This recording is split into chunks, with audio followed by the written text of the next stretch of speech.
नमस्कार साथियों, Kota online classes में आप सभी का स्वागत है। हम लोग जो है सिद्धांत पढ़ रहे थे और हमारे आरपीएससी फर्स्ट ग्रेड के अंतर्गत या पीजीटी टीजीटी में साथियों ये सिद्धांत बहुत मायने रखते हैं और इनमें से एक न एक क्वेश्चन आता ही है। जबरदस्त नोट्स हैं। मैं आप लोगों को एक बात जरूर बता दूं, जो स्टूडेंट मेरे से पढ़ रहे हैं ना, मैं गारंटी दे रहा हूँ इससे बाहर 1% भी नहीं जाएगा। आप इसे बार बार पढ़िए। पढ़ने के बाद में प्रैक्टिस क्वेश्चन भी मैं साथ के साथ करवा रहा हूँ। ये कितनी अच्छी बात है। तो इससे बेस्ट कुछ नहीं है साथियों। मैं वादा करता हूँ आपका एक भी क्वेश्चन बाहर नहीं जाएगा। बस अब आप कहाँ से पढ़ रहे हैं, क्या पढ़ रहे हैं, ये मेरे को लेना देना नहीं है। चलिए, आज का जो टॉपिक है अपना वही रस निष्पत्ति वाला सिद्धांत चल रहा था। उसमें मैंने आपको 11 आचार्य बताए थे, लेकिन 4 आचार्य मुख्य हैं और उनको ही पढ़ना होता है। तो हमने सबसे पहले भट्ट लोलट को हमने पढ़ लिया था। आरोपवाद या उत्पत्तिवाद उनका सिद्धांत था और मीमांसा दर्शन उन्होंने दिया था दर्शन के आधार पर। तो ये सारी चीजें अपनी हो चुकी थी पिछली क्लास में। तो ये आज रस सिद्धांत की दूसरी या रस निष्पत्ति की दूसरी क्लास है। तो आप इसे जरूर अच्छे से समझने की कोशिश करना और समझ में आएगा, ये गारंटी है मेरी। देखो, चलिए सबसे पहले देखते हैं संकुक। नंबर दूसरे इसके राइटर है संकुक जी हैं। और संकुक एक कश्मीर के निवासी थे मित्रों। कहाँ के निवासी थे? कश्मीर के निवासी थे। सबसे पहली बात तो ये याद रखनी है कि कश्मीर के निवासी थे, यहाँ से कोई क्वेश्चन नहीं आएगा। ठीक है, कहाँ के निवासी थे, क्या थे, कोई मतलब नहीं है इससे। क्वेश्चन यहाँ से नहीं आना है। चलिए आगे बात करते हैं। अब इनका जो समय है, समय क्या रहा? 9वीं शताब्दी से इनका समय रहा है उत्तरार्ध। उत्तरार्ध शब्द जो है आपका शुद्ध अशुद्ध शब्द के अनुसार भी अगर देखें तो ये भी क्वेश्चन आपका यहाँ से बन सकता है। लेकिन जो शंकुक थे उनका समय था 9वीं शताब्दी के उत्तरार्ध में, यानी कि बाद का। आगे बात करते हैं। एक महाकाव्य की इन्होंने रचना करी थी। किसने? शंकुक जो आचार्य है उन्होंने एक महाकाव्य की रचना करी और उस महाकाव्य का नाम था भुवनाभुधे। क्या नाम था? भुवनाभुधे। ये नाम था साथियों, भुवनाभुधे। ठीक है ना? भुवन प्लस अभ्युदय, अगर इसकी संधि विच्छेद करेंगे तो भुवन प्लस अभ्युदय। तो ये इन्होंने महाकाव्य लिखा। कोई रचना इनकी उपलब्ध नहीं है, कोई भी रचना इनकी उपलब्ध नहीं है मित्रों। तो ये चीज आपको ध्यान रखनी है। ठीक है, कोई समस्या मुझे लगता है इसमें नहीं होगी और दिख भी रहा होगा आसानी से। आपको कोई परेशानी नहीं होनी चाहिए, मेरे हिसाब से तो नहीं होनी चाहिए। फिर भी मैं थोड़ा सा और बड़ा करने की कोशिश करता हूँ ताकि आपको सारी चीजें दिख जाए। ठीक है, अब तो और अच्छे से दिख रहा होगा। चलिए आगे बढ़ते हैं अब इसी क्रम में। फिर इसके बाद में बात करते हैं इनका जो मत रहा है। देखो, आचार्य जो भट्ट लोलट थे उनका जो मत था वो क्या था? उत्पत्तिवाद या आरोपवाद। उसी तरह से आचार्य शंकुक का जो मत रहा है वो क्या रहा है? अनुमतिवाद। ये आपको याद रखना है, यहीं से क्वेश्चन बन जाता है। बट लोलट का मत क्या था? उत्पत्तिवाद या फिर आरोपवाद। उसी तरह से जो शंकुक थे उनका मत कौन सा था? यहाँ पर उनका मत था अनुमतिवाद। ठीक है, इसके बाद में उनका आचार्य जो भट्ट लोलट थे उनका दर्शन क्या था? मीमांसा दर्शन। इसी तरह से शंकुक का जो दर्शन रहा है वो क्या रहा है? न्याय दर्शन रहा है। याद हो जाएगा, कोई समस्या नहीं होनी चाहिए।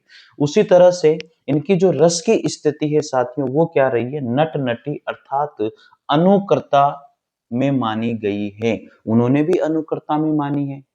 उन्होंने किस में मानी है? अनुकर्ता में मानी है। इन्होंने भी अनुकर्ता में मानी है। तो रस निष्पत्ति में ये चीज है।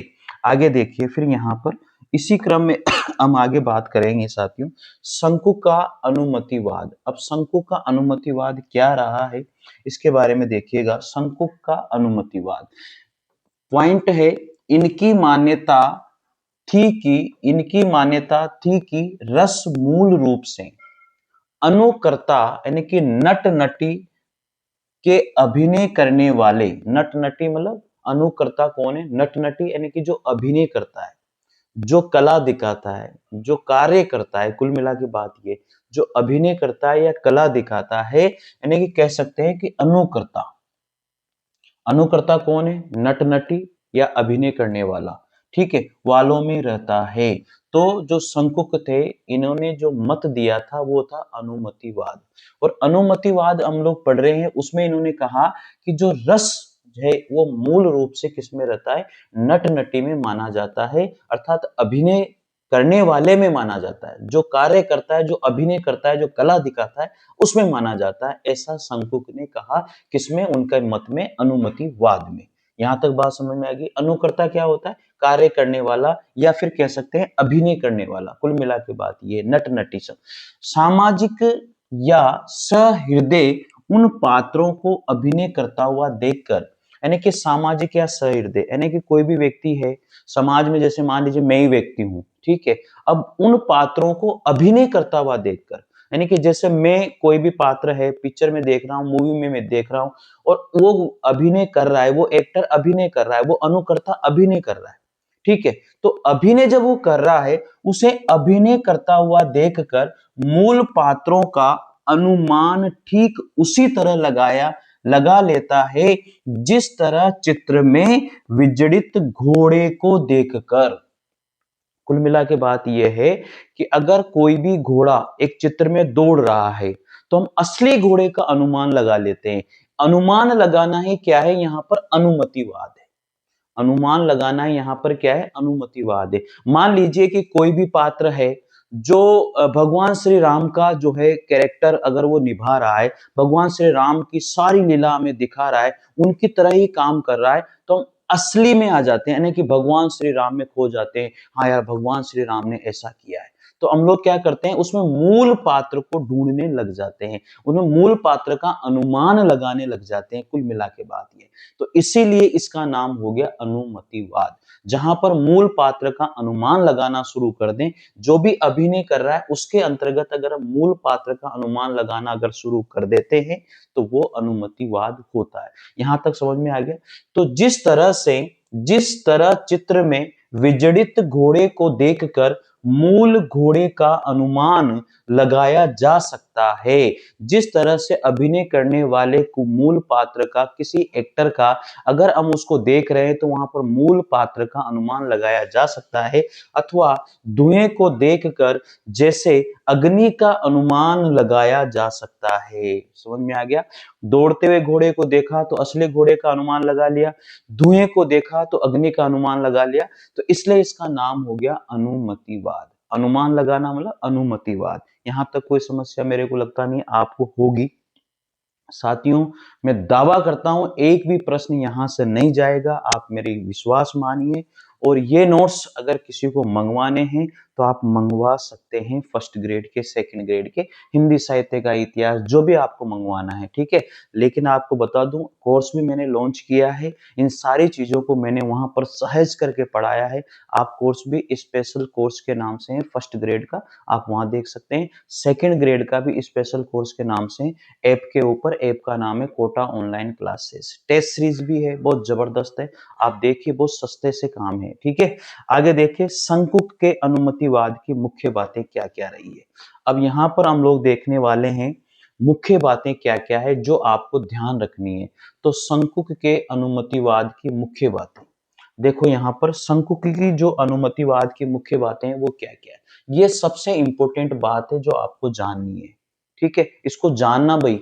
इन्होंने, पहली बात क्या है, इन्होंने रस की स्थिति अनुकर्ता, मैंने आपको बताया था, इन्होंने रस की स्थिति जो है अनुकर्ता यानी कि नट नटी या अभिनेता में मानी है। समझ में आ गया? रस की स्थिति इन्होंने किसमें मानी है? अनुकर्ता, नट नटी या अभिनेता में मानी, यानी कि जो कार्य करता है, जो कला दिखाता है, जो अभिनय करता है, उसमें इन्होंने मानी है। ये बात आपको कंफर्म याद रखनी है, ठीक है। फिर इन्होंने क्या कहा? दूसरे नंबर पर इन्होंने संयोगात, वहां पर आपको पता है ना, संयोगात और एक निष्पत्ति, दोनों के अर्थ उन्होंने भी बताए थे। उन्होंने क्या बताया था? निष्पत्ति का अर्थ उत्पत्ति बताया था, याद है ना आपको? इसी तरह से इन्होंने भी क्या किया? संयोगात का अर्थ अनुमान लगाया है।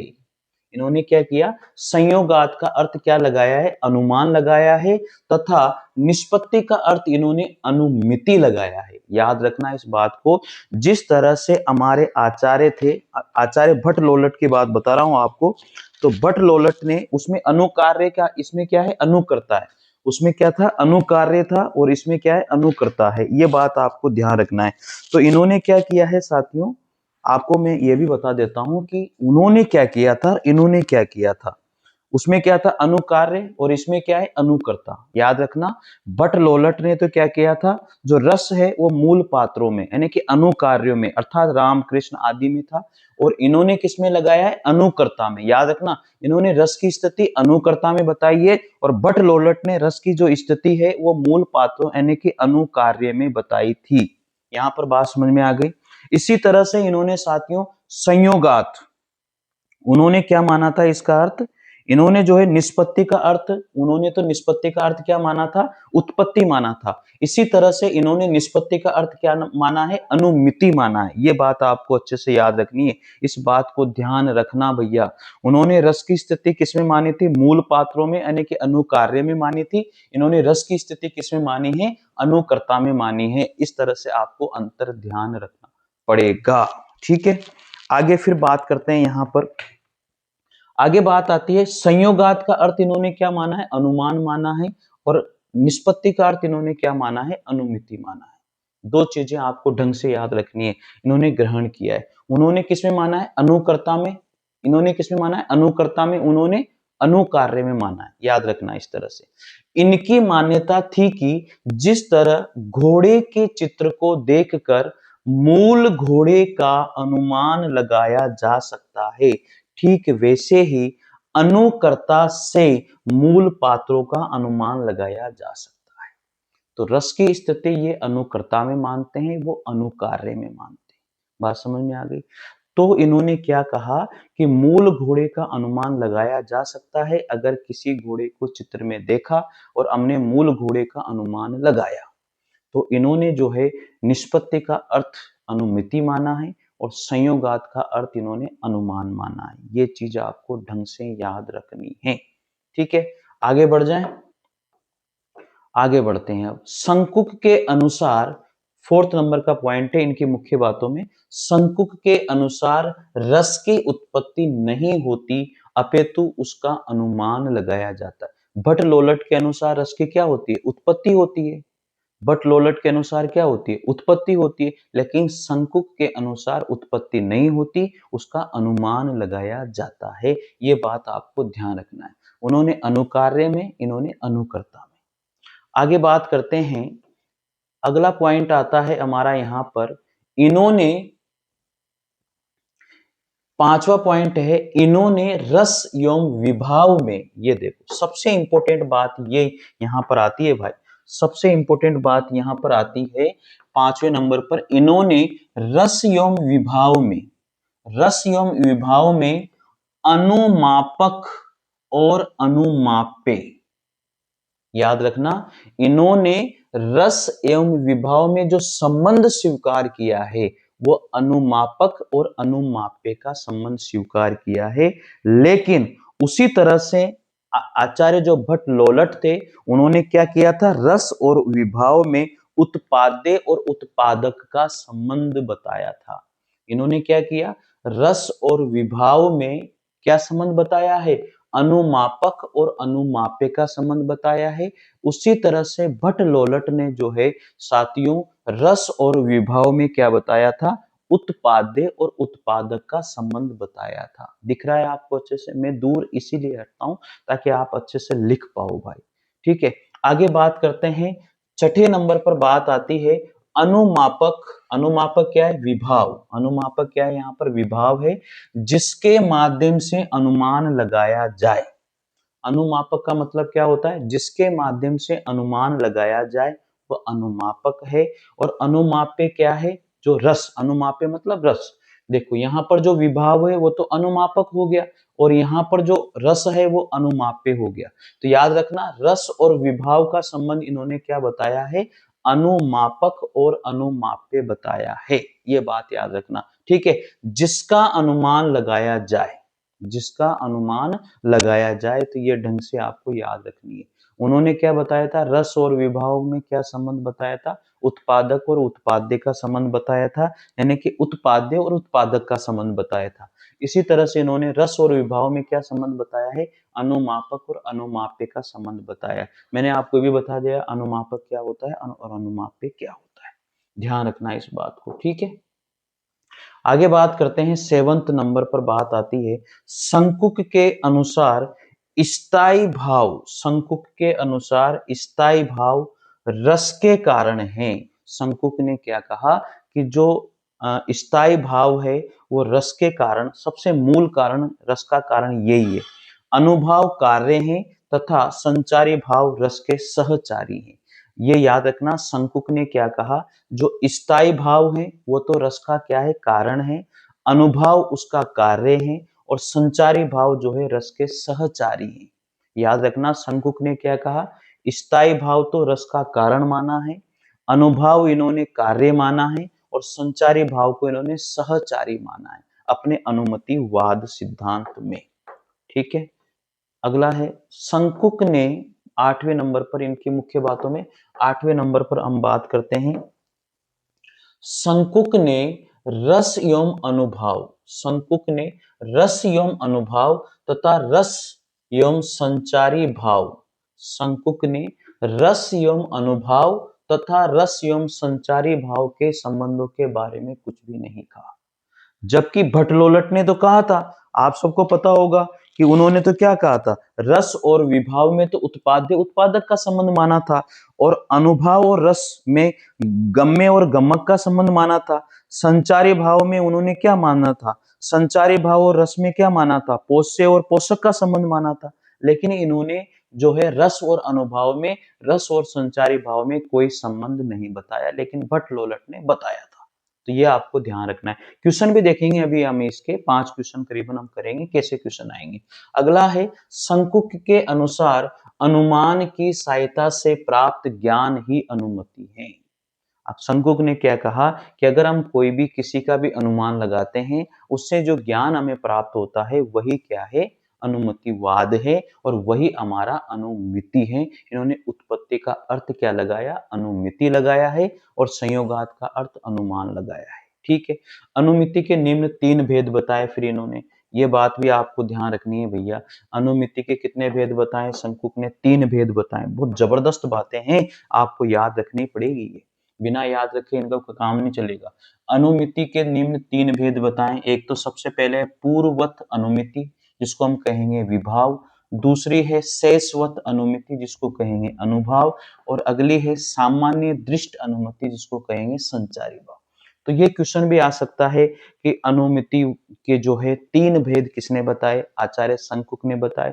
इनमें से कौन सा अनुमिति का भेद आचार्य शंकुक ने नहीं माना है, तो ये भी आ सकता है। नहीं माना है तो पूर्ववत अनुमिति, शेषवत अनुमिति और सामान्य दृष्ट अनुमिति माना है, और कोई एक तीसरा चौथा दे देगा, वो नहीं होगा। तो आप यहाँ पर ये बात याद रखें। पूर्ववत अनुमिति को क्या कहा, पूर्ववत अनुमिति को विभाव कहा, शेषवत अनुमिति को अनुभाव कहा, और सामान्य दृष्ट अनुमिति को संचारी भाव कहा। तो यहाँ सामान्य से तो लगा लोगे आप, देखो सामान्य में स आ रहा है तो संचारी भाव हो जाएगा, पूर्ववत में व आ रहा है तो विभाव हो जाएगा, शेषवत में क्या आ रहा है, अनुभाव। बस इसको थोड़ा सा याद रखना, शेषवत का विभाव, अनुभाव, संचारी भाव क्रम से भी आप याद रख सकते हो। तो पूर्ववत, शेषवत और सामान्य, पूर्ववत, शेषवत और सामान्य दृष्ट, इस तरह से अनुमति के निम्न 3 भेद बताएं आचार्य शंकुक ने। याद हो जाएगा क्या। आगे बात करते हैं 10वें नंबर पर, इनके मत को चित्र तुरंग न्याय, ये भी पूछा जाता है बहुत सी बार। आचार्य शंकुक का जो मत है अनुमितिवाद, उसके अलग अलग नाम भी दिए हैं। वो घोड़े वाला आया था ना उदाहरण, यानी कि दौड़ते हुए घोड़े को देख करके हम पता लगा लेते हैं कि असली उस पे पहुंच जाते हैं। उसी तरह से धुएं को देखकर पता लगा लेते हैं कि यहाँ अग्नि है। तो इस तरह से हम अनुमान लगा लेते हैं। तो यहाँ पर इनका जो मत है अनुमितिवाद, उसको क्या कहा है, चित्र तुरंग न्याय और धूम्र अग्नि न्याय, 2 नाम भी इनके दिए गए थे। क्या क्या नाम दिए गए थे, चित्र तुरंग न्याय और धूम्र अग्नि न्याय। तो ये क्वेश्चन भी बहुत बार पूछा जाता है, चित्र तुरंग न्याय या धूम्र अग्नि न्याय किसके मत को कहा जाता है, या किस मत का नाम दिया गया है। दोनों तरह से क्वेश्चन बन सकता है। तो वो नाम है अनुमानवाद के नाम से भी जाना जाता है। कितने नाम हो गए, चित्र तुरंग न्याय, धूम्र अग्नि न्याय और अनुमानवाद, 3 नाम हो गए भाई इसके। किसके, अनुमितिवाद के। अनुमितिवाद किसका मत था, आचार्य शंकुक का मत था। यह आपको याद रखना है। फिर मुख्य बातों में आती है शंकुक के मत का खंडन भट्टतोथ, ये याद रखना, शंकुक के मत का जो खंडन है वो किसने किया था? भट्टतोत के द्वारा किया गया था। ये क्वेश्चन भी बहुत बार पूछा गया है। शंकुक के मत का खंडन भट्टतोत ने किया था। साथियों मैं आपको बता दूं, ये जो क्लास है ना, ये आप नेट लेवल पर, आचार्य लेवल पर, यानी कि सहायक आचार्य के लिए, कॉलेज लेक्चरर के लिए भी ये ऑथेंटिक क्लास मान लेना आप लोग। इससे बाहर कुछ नहीं है। आप पढ़ लेना कहीं से भी, दावा है मेरा, ये वादा है मेरा, ठीक है ना। इससे बार, इससे बेस्ट नोट्स अगर मिल जाए ना, आपको गारंटी है। नोट्स अगर आपको मंगवाने हिंदी साहित्य के, काव्य शास्त्र के या पाश्चात्य काव्य शास्त्र के, जो भी, आपको डिस्क्रिप्शन में मेरे नंबर दिए हुए हैं, आप वहां से फोन कीजिए, व्हाट्सएप कीजिए, वो आपके अनुसार देखिएगा, ठीक है। तो याद रखना, शंकुक के मत का खंडन भट्टतोत ने किया था, याद हो जाएगा। जो शंकुक थे उन्होंने अनुमतिवाद सिद्धांत दिया, मत दिया। और न्याय दर्शन, दर्शन कौन सा था इनका? न्याय दर्शन था, याद रखना। इनके मत को ही, यानी कि अनुमतिवाद के जिनका जो मत है उसको चित्र तुरंग न्याय भी कहते हैं, धूम्र अग्नि न्याय भी कहते हैं, और अनुमानवाद भी कहते हैं। इन नामों से भी जाना जाता है। लेकिन आचार्य शंकुक के मत का खंडन किसने किया था? भट्टतोत ने किया था। याद हो जाएगा, यहां तक कोई समस्या नहीं होनी चाहिए। अब हमने पढ़ लिया, कंप्लीट पढ़ लिया ना। अब इसके प्रश्न कैसे आएंगे ये चीज भी देखिए, प्रश्न कैसे बनेंगे यहाँ पर, यही चीज सबसे इंपॉर्टेंट है। पढ़ते हैं प्रश्नों की ओर, आगे बढ़ते हैं। प्रश्न कैसे आते हैं देखो, प्रश्न कैसे आएंगे, अभ्यास प्रश्न है। पहला प्रश्न है, पहला प्रश्न है, शंकुक का मत किस दर्शन पर आधारित है? मैंने आपको वहां भी बताया था कि आचार्य भट्ट लोलट का मत जो है किस दर्शन पर आधारित है, तो वो मीमांसा दर्शन पर आधारित था। इसी तरह से आचार्य शंकुक का जो मत है वो किस दर्शन पर आधारित है? न्याय दर्शन पर आधारित है। याद हो जाएगा, इसमें कोई दिक्कत वाली बात नहीं है। तो न्याय दर्शन पर आधारित है। दूसरा प्रश्न आता है यहाँ पर मेरे मित्रों, दूसरा प्रश्न है, चलिए दूसरा प्रश्न है, शंकुक ने रस एवं विभाव में कौन सा संबंध स्वीकार किया है? शंकुक ने रस एवं विभाव में कौन सा संबंध स्वीकार किया है? भोज्य भोजक का, उत्पाद्य उत्पादक का, व्यंग्य और व्यंजक का, अनुमान अनुमाप्य का। तो रस और विभाव में तो आचार्य भट्ट लोलट ने तो क्या किया था? उत्पाद्य उत्पादक का संबंध था, किसका? भट्ट लोलट का। लेकिन इन्होंने क्या संबंध स्थापित किया है? अनुमाप्य और अनुमापक का संबंध स्थापित किया है। याद रह जाएगा, कोई समस्या मुझे तो नहीं लग रही, इसमें कोई समस्या आनी चाहिए आपको। तीसरा प्रश्न आता है, शंकुक ने स्थायी भावों को रस का कौन सा अंग माना है? यार जबरदस्त प्रश्न है, और ये लाइन आई भी थी, आपको पता भी होगा। शंकुक ने स्थायी भावों को रस का कौन सा अंग माना है? सहचर अंग माना है। क्या माना है? सहचर अंग, ठीक है। स्थायी भावों को क्या माना है? नहीं, संचारी भावों को माना है सहचर अंग। संचारी भावों को माना है भाई सहचर अंग, याद रखना। तो स्थायी भावों को तो इन्होंने क्या माना है? कारण माना है। स्थायी भावों को आचार्य ने कौन सा अंग माना है? कारण माना है। और संचारी भावों को इन्होंने सहचर माना है। किसने? शंकुक ने। और जो है अनुभाव को इन्होंने कार्य माना है। याद रखना, स्थायी भाव को कारण माना है, और संचारी भाव को सहचर माना है, और अनुभाव को कार्य माना है। तो लेकिन क्वेश्चन कह रहा है स्थायी भाव को रस का कौन सा अंग माना है? तो वो कारण माना है। याद हो जाएगा। अगला प्रश्न है, खतरनाक प्रश्न है भाई, ठीक है ना। देखो सबसे बढ़िया बात है, हमने टॉपिक पढ़ा, फिर उसके हमने क्वेश्चन देखे, कितनी अच्छी बात है। इससे बेस्ट क्या हो सकती है? इससे बेस्ट कुछ भी नहीं है। अब फोर्थ नंबर का प्रश्न आता है, शंकुक ने निष्पत्ति का निम्न में से कौन सा अर्थ ग्रहण किया है? तो शंकुक ने निष्पत्ति का, आप सबको पता है निष्पत्ति का अर्थ जो है भट्ट लोलट ने उत्पत्ति अर्थ ग्रहण किया था। इसी तरह से आचार्य शंकुक ने निष्पत्ति का अर्थ क्या ग्रहण किया है? अनुमान ग्रहण किया है। याद हो जाएगा ना, अनुमान ग्रहण की, अनुमति, अनुमिति किया है क्या? देख लो क्या ग्रहण किया है इन्होंने? अनुमिति ग्रहण किया है। याद हो जाना चाहिए मेरे हिसाब से तो। और ये चीजें आपको याद जब तक नहीं रहेगी ना भाई, जब तक आप बार बार नहीं पढ़ोगे तब तक मामला ऐसा ही रहेगा, ठीक है। तो थोड़ा सा ध्यान देना पड़ेगा भी। निष्पत्ति का अर्थ इन्होंने क्या किया था? अनुमिति ग्रहण किया था। और अनुमिति फोर्थ आंसर इसका राइट हो जाएगा। पांचवा क्वेश्चन है, पांचवे क्वेश्चन में शंकुक के अनुसार अनुमिति का भेद इनमें से नहीं है। देखो मैंने बोला था ना, अनुमिति के भेद पूछा जा सकता है। आचार्य शंकु के अनुसार अनुमिति के भेद इनमें से कौन सा नहीं है? तो पूर्ववत अनुमिति तो विभाव हो जाएगा, पूर्ववत अनुमिति विभाव, यानी कि ये तो है। शेषवत अनुमिति अनुभाव हो गया, शेषवत अनुमिति क्या हो गया? अनुभाव हो गया। सामान्य दृष्ट अनुमिति इसका क्या हो जाएगा? संचारी भाव हो जाएगा। तो ये तीनों तो है, लेकिन विशेषवत दृष्ट अनुमिति इसमें नहीं है। तो ये ऑप्शन इसका क्या हो, इसमें बोला है भेद नहीं है, इसका मतलब फोर्थ आंसर इसका राइट हो जाएगा। तो मित्रों ये था हमारा आचार्य शंकुक। आचार्य शंकु को हमने कंप्लीट देख लिया है। अब अगली क्लास में जो है हम देखेंगे यहाँ पर हमारा है भट्ट नायक, और अगली क्लास में हम जो है रस निष्पत्ति सिद्धांत को खत्म कर देंगे। ठीक है, फिर अगला सिद्धांत आ जाएगा साधारणीकरण, यानी कि साधारणीकरण। ठीक है, तो अगली क्लास में हम लोग रस निष्पत्ति को चारों आचार्यों को खत्म कर देंगे। दो तो खत्म हो ही गए, तीसरा आचार्य होगा भट्ट नायक। ठीक है, तो भट्ट नायक को देखेंगे अगली क्लास में। साथियों अगर अच्छा लगे तो लाइक और शेयर जरूर करना, और चैनल से जरूर जुड़ना, चैनल को सब्सक्राइब करना, ये आपके ऊपर है। टेलीग्राम चैनल से जुड़ना, इसकी जो पीडीएफ है आपको कोटा ऑनलाइन क्लासेस ऐप के ऊपर मिलेगी। प्ले स्टोर में जाकर के डाउनलोड कर सकते हो, या डिस्क्रिप्शन में लिंक दिया गया है वहां से डाउनलोड कर सकते हो। वहां पर आपको मिल जाएगी फ्री मटेरियल वाले ऑप्शन में।